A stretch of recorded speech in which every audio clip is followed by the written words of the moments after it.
Hello, my most amazing artists. Today we are going to be finishing our batik. I batikked my butterfly yesterday and it didn't turn out well. I did not have enough ink in my ink wash, so I created another one. It's very simple. And today, when you batik it, you're going to paint an ink wash on and then wash it off. And it takes like 2 or 3 minutes. You have to do this fast. So this process is very fast. When you finish, what you're going to do is, I have some smaller sheets, like really tiny sheets, about 1/4 of this. I will let you do another one or 2 more, however many you are able to do.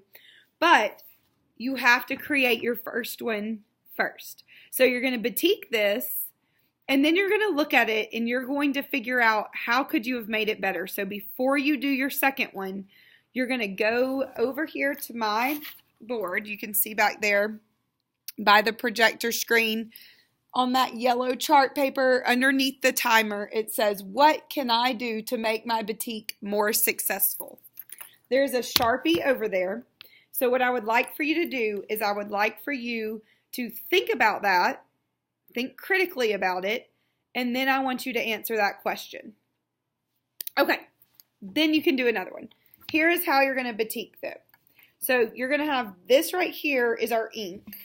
And I only have one of these made, so you're going to have to share, okay? And then I'm going to lay this towel down because this gets really messy. So I really only want one person painting at a time, but like I said, this is very fast. So you should not have to wait long for someone. And if you're waiting, you can always have the person, or you can always go make your smaller one right on the board while you wait. Okay. So you're going to dip your paintbrush into the ink and you are going to paint it on. Okay, it should completely cover your whole picture. Okay, so you're just going to paint it on. You're going to place your paper on this towel. Yesterday when Miss Simmons' class was doing this, they got ink all over my table, all over my floor. It was a huge mess. So you don't want that to happen. Now, when you paint the ink, you don't want it to completely dry. That's why I'm working very quickly. I should have this painted in less than a minute. If you let it sit and dry and you sit and talk, then your ink is going to dry, or it's going to dry and it's not going to come off your colorful part. Okay.